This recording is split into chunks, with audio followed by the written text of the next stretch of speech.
immediately purchase 8,000 properties across the country to give immediate housing to those people that are currently homeless. Homelessness continues to be a problem in many developed countries, including in the UK, where, as The Guardian states, it's increased every year for 6 years, reaching a record high of 4,751 people recorded as sleeping rough last autumn, according to the official figures.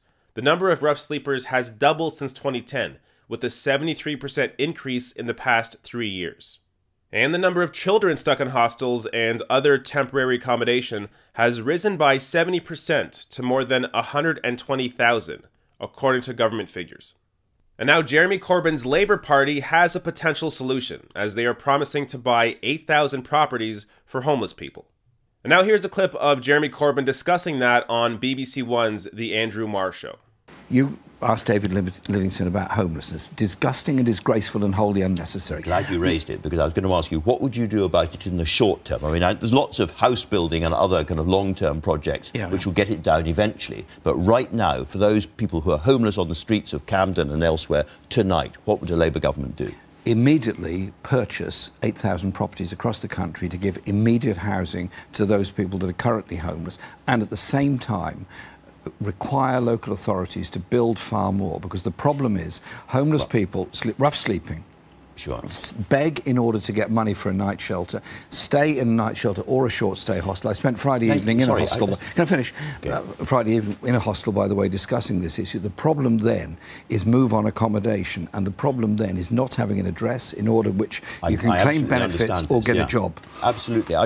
We've got to, as a society, you say build more, but at the same time, all across London and many other parts of the UK, there are great big glossy glass towers being put up to sell flats to wealthy foreigners, and they're not selling. Those flats are empty at the moment. Would a Labour government perhaps put the empty flats, which are all around, and the homeless people together and oblige the people who own these flats they can't sell to let homeless people into them? We would give local authorities the power to take over deliberately kept vacant properties. When you have, in the middle of an area where there is a lot of housing stress, many people rough sleeping, you get some luxury, glossy, glistening block built, sold off plan to long-distance overseas investors. Who may never come at all. Who may buy and sell it before it's even built. Well, hang on.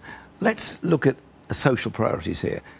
Many people are homeless. Many people are living in overcrowded accommodation. Many middle-class families, children, cannot leave home because they cannot raise the deposit for a private rented flat, have no chance of buying and no chance of a council. So right there, Jeremy Corbyn breaks down the issue and the solution. The issue, of course, is that these rough sleepers who are spending times in a night shelter or a hostel, because they don't have a fixed address, it's a lot tougher for them to be able to get any sort of social help or even get a job. So by offering them housing, that gives them a stable place to stay every night and be able to apply for social services and be able to get the help needed to get back off their feet and hopefully be able to get a job out of that. And I'm going to get into some data later that shows that a housing first strategy has proven to be effective, not just for homeless people, but is also cost effective. Now, Andrew Marr brings up a good point there, that there are a lot of these empty flats in the UK that are being purchased by foreign investors or are just sitting there and not being bought. And having these empty flats there serves no real purpose. So with Jeremy Corbyn's plan for the Labour Party to actually have local governments be able to acquire those flats and then give them to homeless people, you actually help to solve a social issue with existing housing that currently isn't being used. So it's really a win-win. Now, I guess if you own one of those flats, you might not want to sell it, but the point is, what purpose does it serve to own all these properties when you're not living in them? The only purpose it serves is to raise the amount of wealth you have.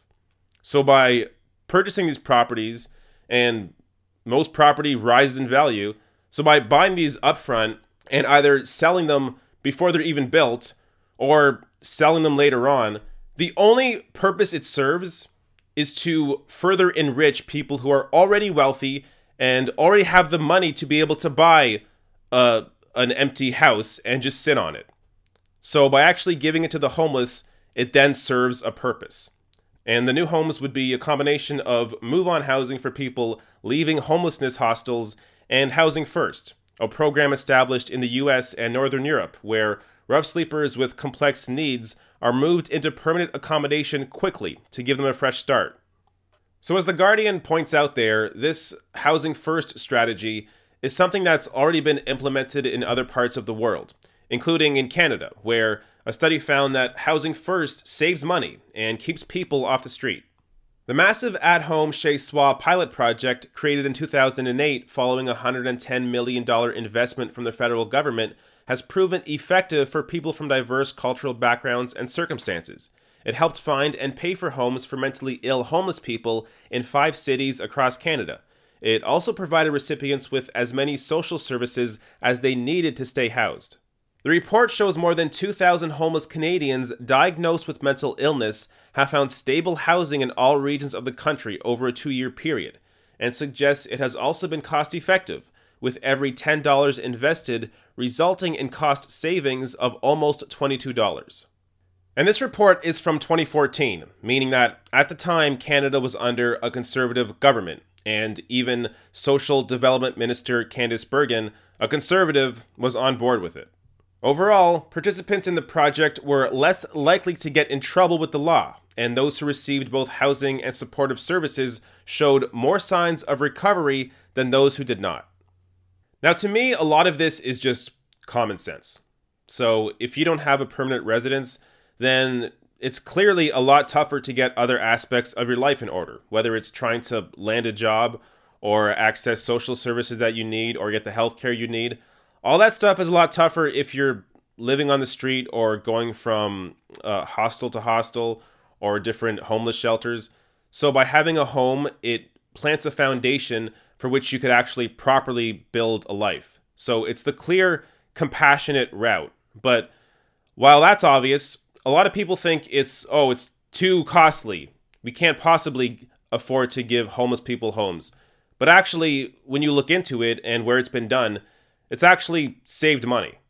So one of the cities where the Housing First strategy was implemented was Regina, Saskatchewan, and they thoroughly tracked the cost savings aspect of it. According to the report, the program pays $18,080 annually per client and pegs the total cost savings of having 26 people housed at $1.92 million, because people aren't cycling through jail cells, detox centers, or emergency rooms. And the data they collected in Regina shows that clear cost savings, whether it's in policing, days in hospital, emergency room visits, or detox visits. People that are homeless cost the city a lot more money than the people who were housed and supported. And when you break down the medical costs for those who are housed, there's a 58% drop in hospital admissions, a 48% drop in days in hospital, a 79% drop in emergency room visits, and a 91% drop in detox visits. So I think the data on this is pretty clear, and there's been multiple studies that all tend to show the same thing, that Housing First benefits homeless people and society as a whole. It's both the compassionate approach and the approach that saves money.